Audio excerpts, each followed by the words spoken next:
Hello guys, David Luxer. Welcome to this YouTube videos. Today we're going to talk about some of the meme stocks that's been happening for the last couple of weeks, including GameStop, AMC, and Dogecoin, also Bitcoin as well. So all these tickers has been trading tons of volume, and also it's being hyped up by Twitter or Reddit. And I want to talk about some of the lessons that I learned and also give away some of the methods and tips to you guys so you guys can stay away from all these unpredictable patterns in the future. So before I start this video, make sure to click the like button and subscribe, and let's get started. Alright, the first thing I want to talk about will be the initial run up. Normally the initial run up doesn't have any historical resistance or any historical chart for the ticker itself.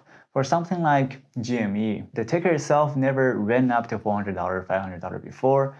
The highest of the ticker has ever been was $40. So when you see that the stock is getting extreme volume and hitting extreme price targets, that's where you have to stay away from the stocks, because normally the more volume trades on a ticker, the more competitive it gets. And the more competitive it gets, the more difficult for you to trade and also be able to make money on the first initial run up.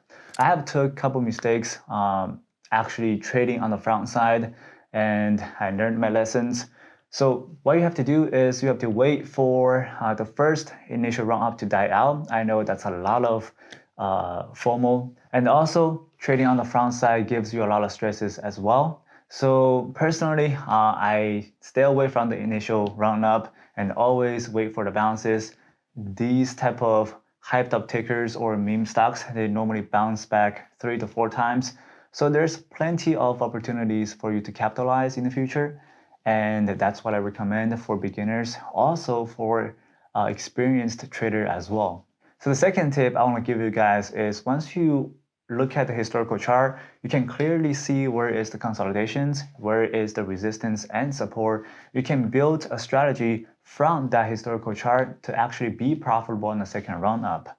So on the first run up, you don't have any reference or resistance for you to risk off, and that you can only choose to use intraday support and resistance, and that's normally really risky to do. As I said on the first point, typical tickers normally run up about 3 to 4 times after the initial run up, so they will tend to bounce 3 to 4 times for you to capitalize and for you to short into these type of bounces in the future. And after that, it depends on the stock fundamental itself. If the stock does have a decent fundamentals, it will actually slow grind back and potentially test the resistance in the future, and that's not until a year or two. So it's going to be a very long time for the stock to recover itself after it's being hyped up for a short-term gain. So the last point will be my personal experience as a trader. That is, whenever you are making mistakes on the front side, you feel FOMO and you want to go in and eventually you took a loss. And you think about after the initial run up, you know that the stock will bounce back 3 to 4 times for you to capitalize on the stocks, but you already made the first mistakes to trading on the front side. So the next couple bounces, you are basically recovering your mistakes.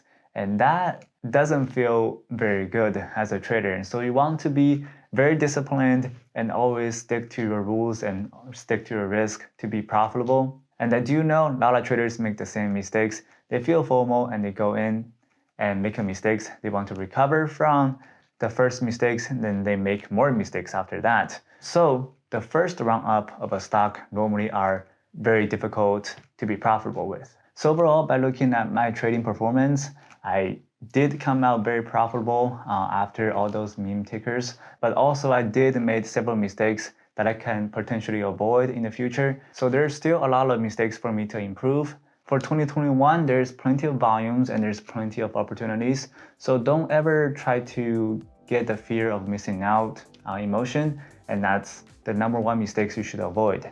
So that will be all for this video. Thank you very much for watching. I will see you guys in the next one.